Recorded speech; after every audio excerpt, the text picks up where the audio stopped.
Coach Davis says that Carolina needed to get bigger and more versatile, and they certainly did. The question, though, is it going to translate to wins on the court?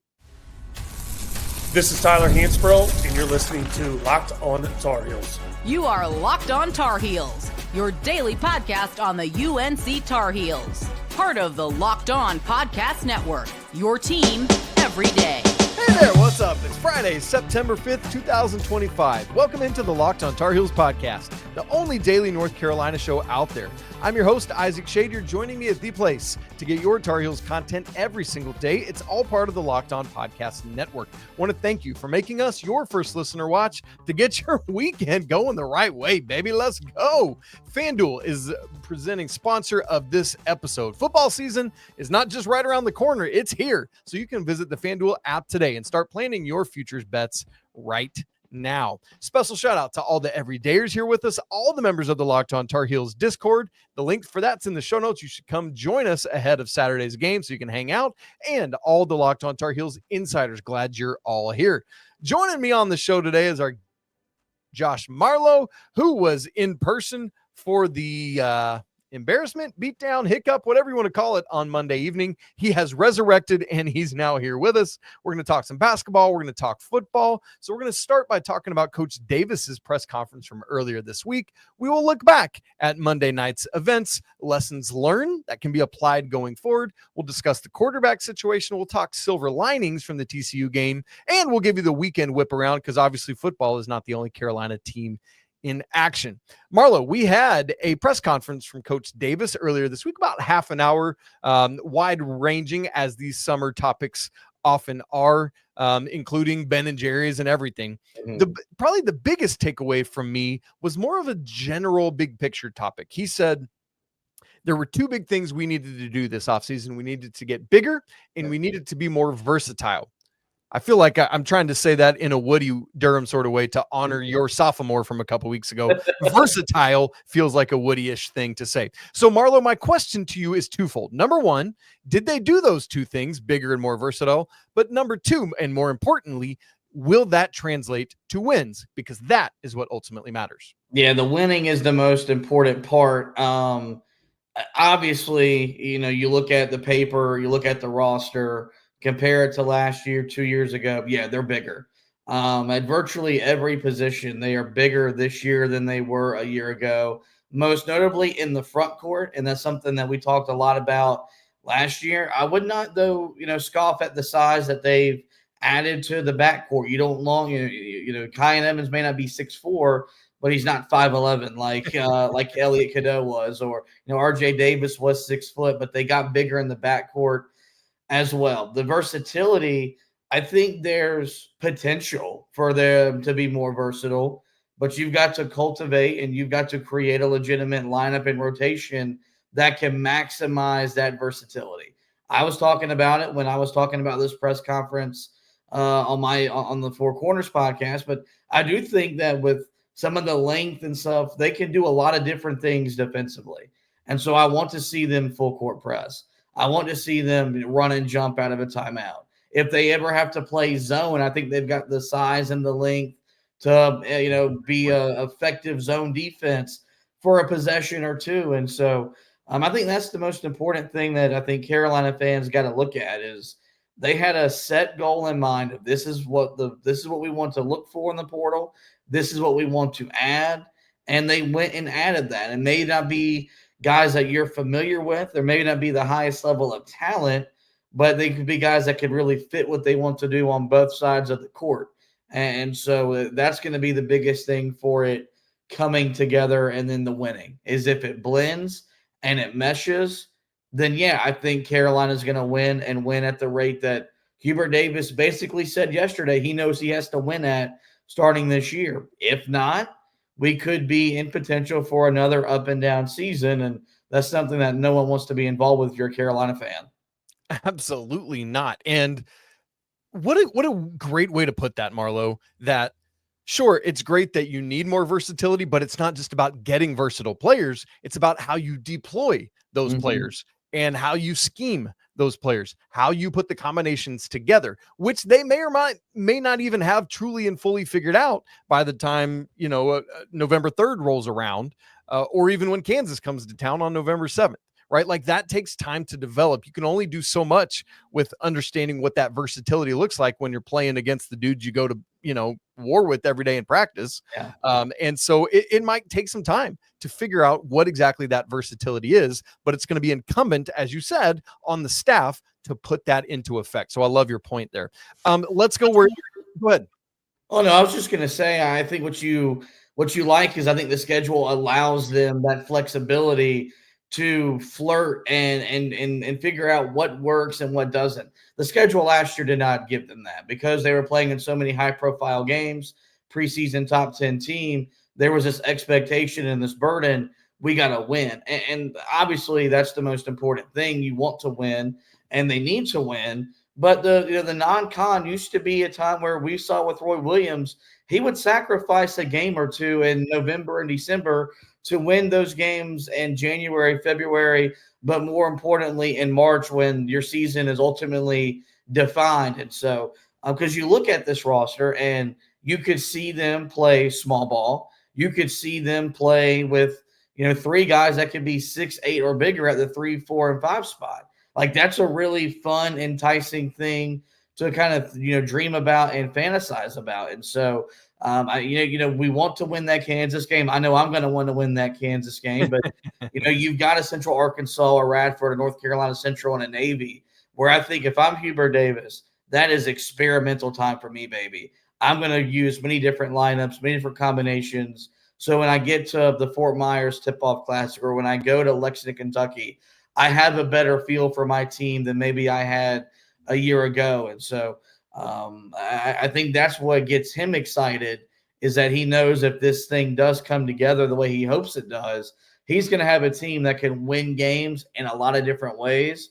And if you can do that, that's where you really set yourself apart come March, if you can win games in a multitude of different styles. You mentioned, Marlow, Coach Davis's recognition of the pressure and expectation that is on this team. His quote was, "There is a pressure and expectation for us to be good this year." And then I think he kind of realized what he had said and also said, "Oh, no, honestly, there's that every year, right? Like that's always at stake for us." And I appreciate him coming around and making that more clear, but also it is obvious that he feels the pressure that is on him and the staff to perform with this bigger and hopefully more versatile team and everything they've got to do. Even in the Hubert Davis speak that we've become accustomed to that may not be as forthright or, as whatever, more generalities and stuff of that nature. How do you think, Marlow, that expectation that he feels, that pressure that he feels translates to how then they prepare for this season and do everything they need to? Yeah, I mean, I think the guys that he brought in, I think they're aware that what's at stake, what's on the line. This roster could very well determine his potential longevity or his brevity as Carolina's head coach. And I think it's important to remember that this is all speculation because we have not heard from Bubba Cunningham. We have not heard from, Steve Newmark. We have not heard Roy Williams publicly demand that, he has to win or he'll go find someone else. It's just the nature of what this job is and what this job demands. And understanding that I heard Randolph Childress, I think, say this on the Field of 68, that every program in the conference outside of Duke would take what Carolina's done under Hubert Davis. And that's including a Louisville program that got reestablished. But on the flip side, as true as that statement is, what Hubert Davis has done is not good enough, and that's probably unfortunate. That he is a first-time head coach walking into, in my opinion, the most pressure-packed job in college basketball. That's just the reality of the situation because of the greatness that came before him: Frank McGuire, Dean Smith, Bill Guthridge, and then Roy Williams.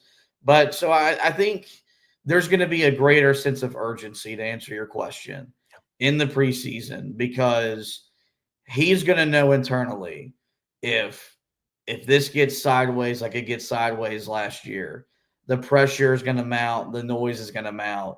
And I don't think he wants to put that on his kids. I think Hubert Davis is tough enough to deal with that on a day in, day out basis because of the stuff he's had to deal with in his personal life. But he's not the guy on the court. Like, it's the kids that are going to be the ones that we're ultimately scrutinizing, because they're the ones that are either going to be making winning plays or not making the plays that lead to win. So I think you'll see a greater sense of urgency. I think you'll see a group that will be motivated to play for a head coach that everyone raves about and is as good a human being as you can ask for, and that needs to be praised. And I wish it meant something more than it does. Good But word. we don't get into this for friendships. We get in this for wins and losses. And there's no doubt that Hubert Davis, God love him, he's got to win in a big way this upcoming year. Yeah, it feels like if this was professional athletics, which I know that it essentially now is, but it would be like a contract year, right? For everybody. Like we got to perform and we got to deliver. One other thing I want to pull out and mention, and we're short on time in the segment, Marlow, so I just want to kind of mention it, maybe That's a brief word. No, dude, I love everything you're saying. But I do want to mention this and maybe get a brief word from you, and then we'll move on. But man, I loved Coach Davis's comments on Caleb Wilson's unselfishness. We know how driven this young man is. We know how talented he is. But I loved Coach's comments about, he said, quote, "I'm even more impressed with him as a kid and teammate. Everything that he talks about is never about him." And I mean that. Like, everything that he talks about is about the team, and it's about North Carolina. He could talk about himself, but only really be concerned he is about the well and benefit of the team. And that's something that is rare. Josh Marlow, how important is that for this team? I think it's evidence that Carolina can recruit a 5-star player, a top 10 player, but he lived up to the expectation of what Hubert Davis wants him to be, which is more than just a Carolina basketball player. He wants him to be a Tar Heel. I was at the pregame concert on Monday before the football game. I saw Caleb Wilson around a bunch of people enjoying that. He's involved in the community. I think he's going to do what he has to do in the classroom. I know there's going to be some NC State jag that's going to come in with a comment about that. But I think it's just proof that Carolina can recruit the talent that we want and we need, but can still be the type of player that Hubert Davis wants him to be, the type of person he wants him to be. And that really reminded me of Harrison Ingram as just a guy that I think when Caleb Wilson walks on the court, if he has to score 30 that night, he'll score 30. But if he has to get 15 rebounds, he'll get 15 rebounds. If he's a guy that will do whatever it takes to help the team win, and that's what HI did 2 years ago, that'll be a big benefit for Carolina at that stretch 4 position. And obviously we all can't wait to see what he looks like in Carolina blue. Speaking of that game you were at on Monday evening, there is a lot to be fixed from what we saw as Carolina looks to pick up their first win of the season tomorrow at Charlotte. I want to find out from Josh Marlow specifically on the things that need to be fixed. What is he watching for that he needs to see adjusted to have long-term success for the Tar Heels? We'll head there in just a second. Right after I tell you about DoorDash, y'all, the weekend is here and it's time to look back and crown this week's MVP on Who Delivered, powered by DoorDash. Just like you can win every Saturday with DoorDash streaks, saving more every time you order, this player delivered when it mattered most. Let's break it down. For the Tar Heels, I got to go to Max Johnson, who delivered in a big way. To be able to come back from his leg injury and be able to not only play football a game, but lead a touchdown winning drive, throw a pass to his tight end brother. Man, come on. That was incredible stuff. When the pressure was on, Max Johnson came through. No hesitation, no delay. And just like he delivered for the Tar Heels, DoorDash delivers your Saturdays. With DoorDash Streaks, you save every Saturday you order. Stack it up all season, and you can save up to $250, including $100 in DoorDash credits. Order this Saturday. Keep the streak alive. Fuel your game day only with DoorDash. Terms apply. The promo period runs through November 18th. This episode is also brought to you by Mazda, which crafts cars for those who choose to do more than simply move. They follow what moves them every time they drive, and that's what makes Mazda stand out. They go beyond safety, style, and performance to deliver a driving experience that feels alive in every detail. Mazda offers more than safety. As of August 2025, it's won more 2025 IIHS Top Safety Pick Plus awards than anyone else. As an athlete focuses on every detail, Mazda does the same. From metallic accents to hand-stitched Napa leather, you can feel it the moment you get behind the wheel. The smooth handling, the intuitive controls, and standard all-wheel drive in every crossover SUV. So whether it's a quick drive to practice or a weekend road trip, it is the fall after all. Mazda makes it every day feel more like a special drive. It's the small details that make the big plays, and just like there's more to every player, there's more to a Mazda vehicle. Mazda, move and be moved. All right, Josh Marlow, let's get back to the football field here.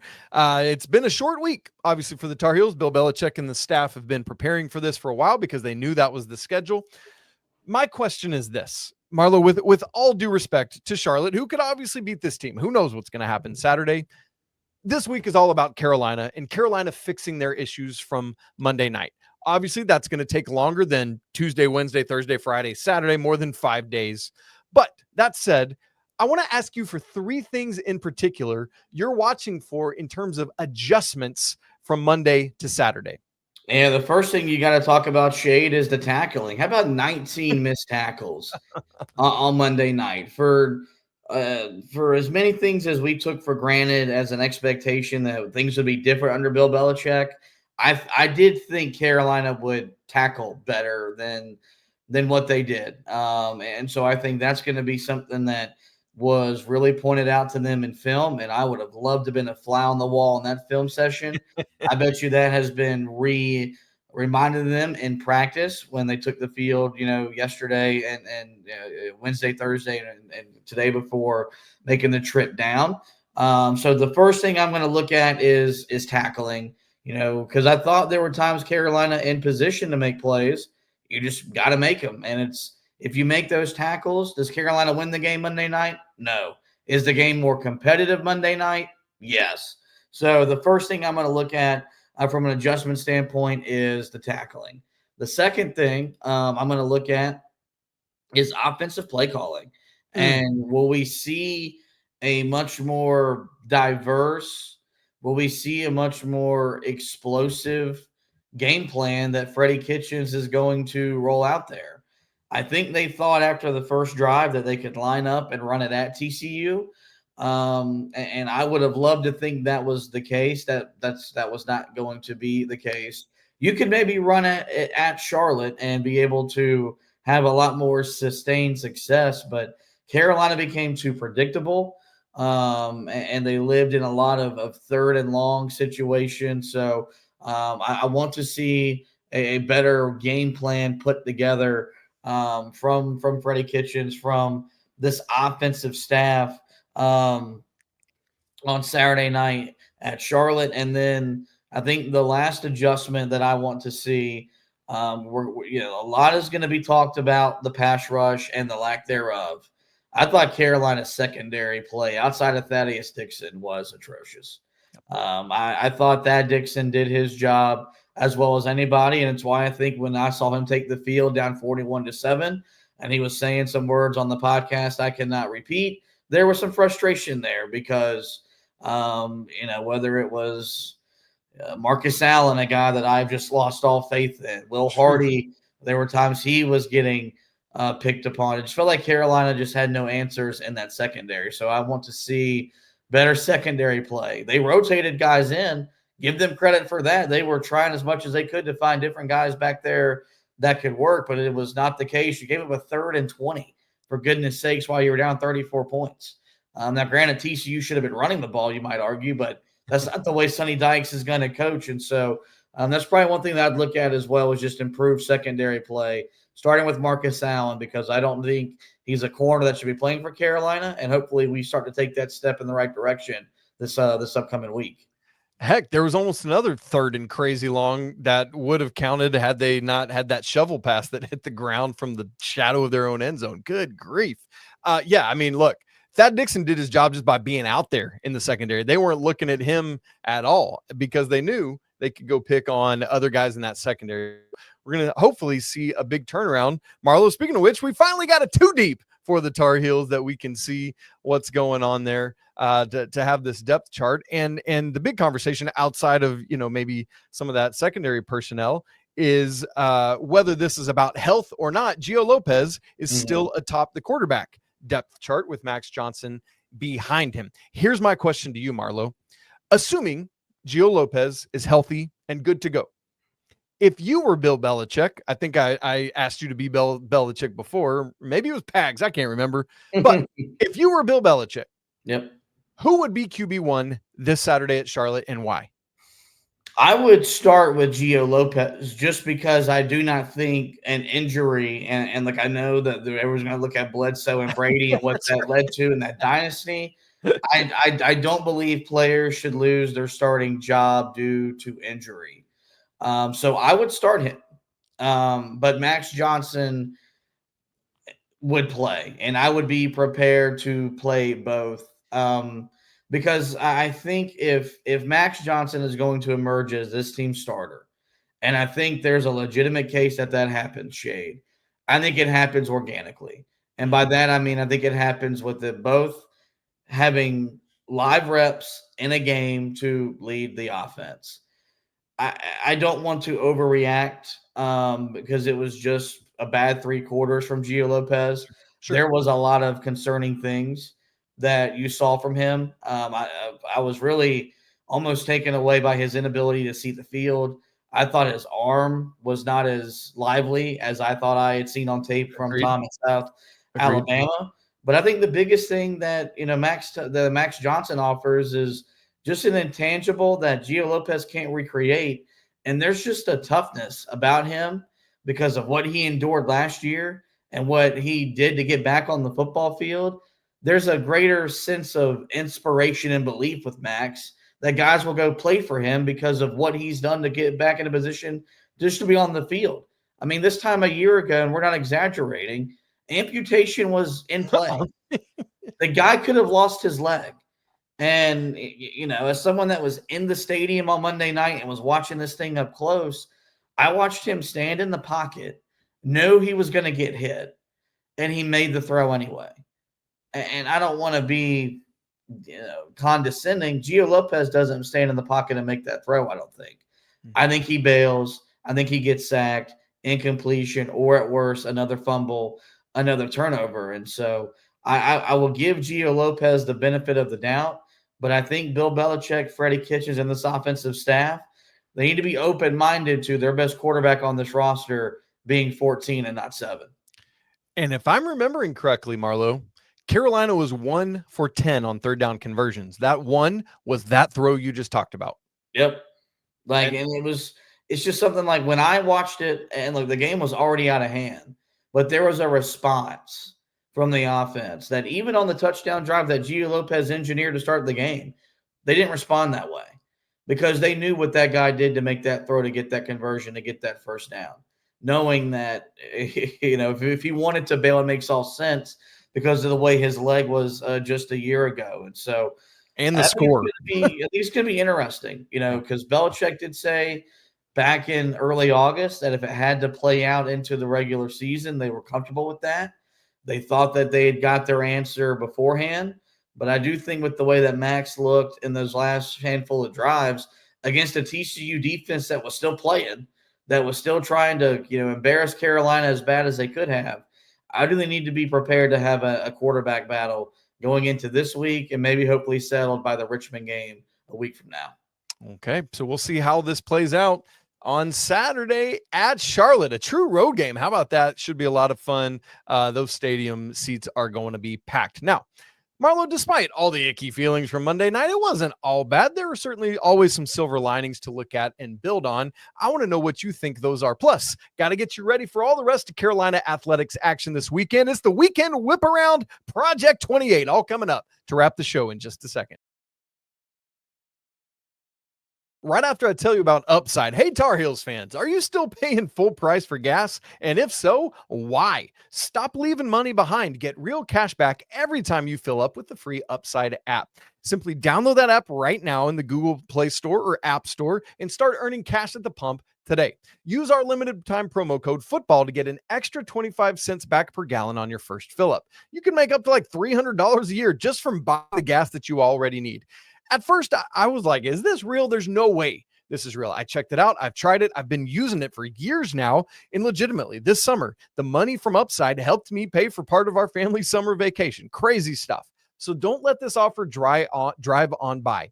Download the free Upside app now using my limited time promo code FOOTBALL to get 25 cents off per gallon bonus. Again, that's promo code FOOTBALL. Disclaimer, offers vary by user and location. Go to upside.com for terms and conditions. This episode is also brought to you by FanDuel. The NFL season is here, y'all. It started last night, keeping going today with the Chiefs just a couple hours north of me in action. Make sure at FanDuel, they're making you ready for kickoff with a can't-miss offer. Right now, new customers can bet just $5, and if your bet wins, you'll get $300 in bonus bets to use across the app. One of the great things about FanDuel is that it fits however you like to bet. Player props, building a same-game parlay, maybe even jumping in live and getting in as the action unfolds. All of this makes every game more exciting, whether you're watching your team or just keeping an eye on your fantasy lineup, whatever it is. It's quick, it's easy, and the best way to make even yours every Sunday a little more spicy and give it a little more energy. Carolina, 13.5-point favorite at Charlotte. You ready to play? Download the FanDuel app now by visiting FanDuel.com to get started. Again, that's FanDuel.com. There's no way around it. Monday night was tough. It was difficult. It was frustrating to watch. The ACC squad show was very difficult for me this week, Marlow. I just had to sit there and take it from our NC State buddies and our Duke guy, JJ Jackson. But you know what? Schade will stand up in the face of pressure because, we still get a shot at Duke and NC State later, and I'll have receipts if need be. Okay, but undeniably, Monday was tough. But you can always take away some silver linings. For you, what were those things that Carolina could build on that were positives? I do think they showed an ability to create some running lanes early and be able to run the football. I want to see Davian Goss tote the football more than what he did on Monday. But I thought Caleb Hood, Benjamin Hall, I thought they did look good on that opening drive. It's all about sustaining that level of physicality up front, being able to open up those holes to generate those running lanes. But I do think that that could be something that Carolina can hang their hat on as they do move forward. So that's one thing that I thought I took away that was something that was a positive, if you will. But when the game got out of hand, you can't run the football down 3 scores, no matter how good the running backs are. This is gonna sound maybe dumb. I thought those linebackers looked good before everything just went haywire. I thought Kamori House was everywhere. I thought Andrew Simpson was the guy that you saw be a difference maker at Boise State. It looked like the guy we saw him two years ago when he was a better individual player as opposed to when he was a part of that team last year that, of course, made the college football playoff. So once again, Schade, they've got 2 really good linebackers. But you've got to be able to see that by being able to win up front and being able to, let those guys get downhill and make plays and not be having the defensive linemen be blocked into them. But I was higher than Anthony was on Kamori House. I think you saw a big reason why on Monday. I feel really good about Carolina at the linebacker spot. And I think that should continue into this game. And then the other silver lining is, that Thad Dixon is one of one. And, when was the last time Carolina had a one of one corner? As good as Elijah Huzzy was, or maybe MJ Stewart was a few years ago playing in the nickel. They weren't at the level where, as you mentioned, they threw it at Thad Dixon, if I remember correctly, twice. And both times the pass was incomplete because he got his hand on the ball and made a play. So I feel really, really good about him. I need to feel better opposite him. And so does Bill Belichick, so does Steve Belichick, so does everybody in that secondary room. But, Thad Dixon, as much as any newcomer on this roster, talked the talk whenever he was behind the microphone. He lived up to that talk on Monday night. And so at least I feel confident that one side of the field will be taken care of because Thad Dixon is that dude. A response to a couple of those things.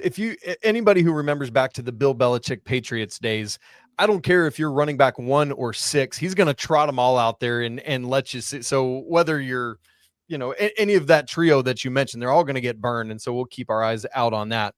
It feels like the story of Carolina's defense for the last half decade that we all feel strong about the linebackers. It's in front of and behind them that the concerns lie. And here we maybe find ourselves again, unfortunately, Marlow. So we'll keep our eyes on that. And Thad Dixon, just stay healthy, my man. And we'll see what the rest of the secondary can do.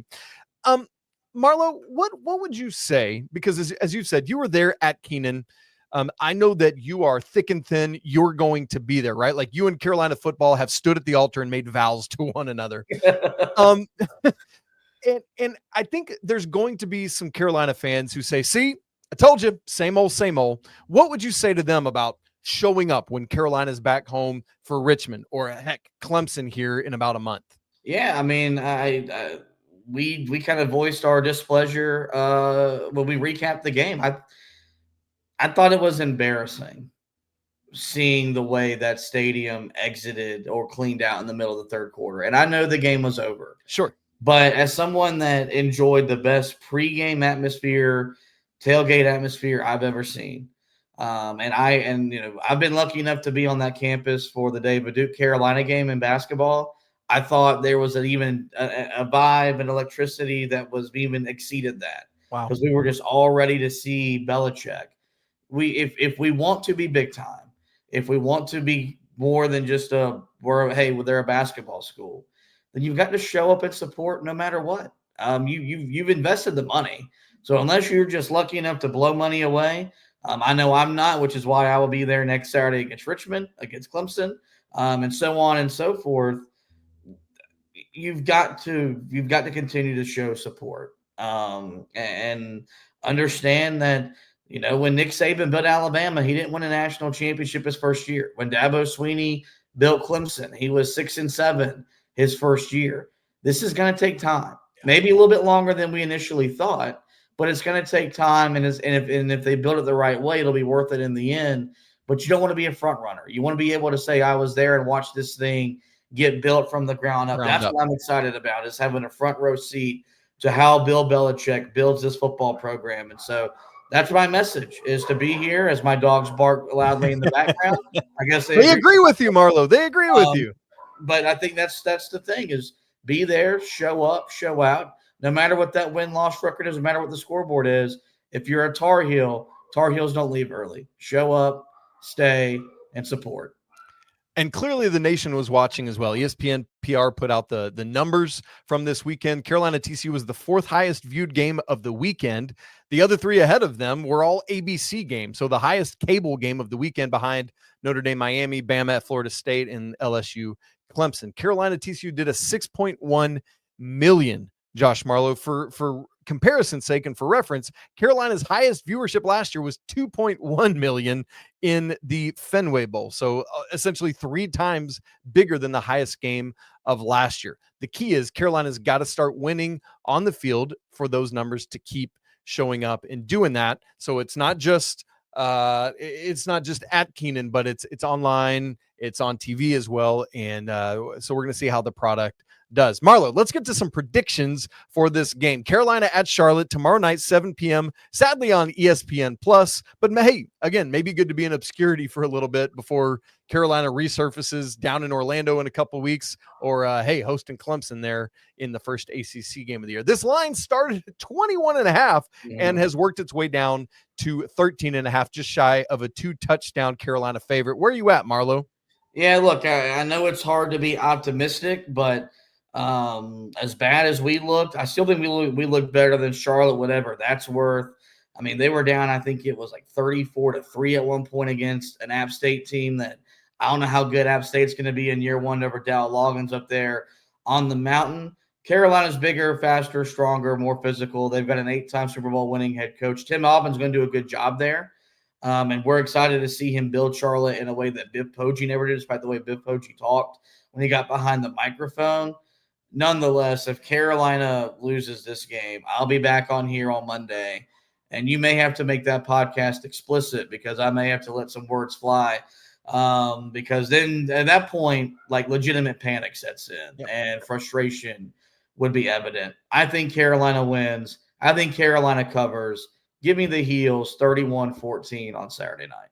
I like it. We'll take it. As a reminder, folks, for those who might be unaware, Connor Harrell, QB1 at Charlotte. So that'll be interesting to play against him again. Quickly, Marlow, here's the weekend whip around. Women's soccer has already happened. Their first game of the weekend, as you and I record, it has not yet happened. They're hosting Bama.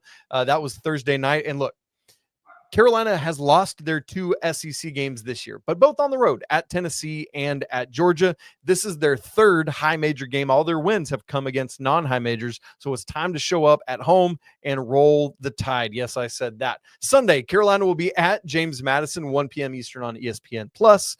Men's soccer at NC State tonight, 7:30 p.m. ACC Network. ACC play already getting underway. Crazy stuff there.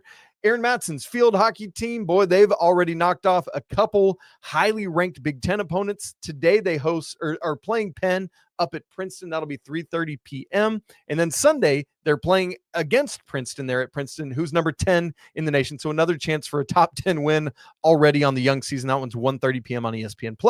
Volleyball hosts Bucknell tonight, 7 p.m. on ACC Network Extra. Sunday, they host Oral Roberts from my neck of the woods over here, about an hour and a half west of me. That's noon on Sunday, ACC Network Extra. Marlow, some great action this weekend all around Carolina athletics. Yeah, it's kind of crazy how once football season gets here, it's really full going. It doesn't stop until really we get to June, and hopefully we're talking about a Carolina baseball team that's in Omaha next year. But yeah, no, it's great. Obviously, we're focused on the revenue sports, but these non-revenue sports are where I think Carolina fans take a lot of pride in, a lot of history, a lot of success, a lot of winning. I continue to be impressed. Not that I'm sitting here watching field hockey, but what Aaron Matson has done in a brief, coaching career is almost as impressive as what she did on the field, where she established herself as the GOAT of field hockey at the collegiate level. So do love seeing these results. Obviously, you see Carolina in a state or an ACC school, you want to see them get a victory. If they're playing a top 10 opponent no matter the sport, you want to see them get a victory. And lucky for us, we get spoiled enough to see that happen more often than not. So hopefully it's not just a football team getting a win this weekend. It's soccer, field hockey, and volleyball taking home wins as well. All right, guys. Yes, we love all 28 of Carolina's varsity athletic sports. # Project 28. Let's keep shouting them out and supporting. Show up and go Heels. Guys, that's it for today's episode of Locked On Tar Heels. That's it for this week. We will be back tomorrow, post-game live on the YouTube's Win or Lose. It'll be great stuff.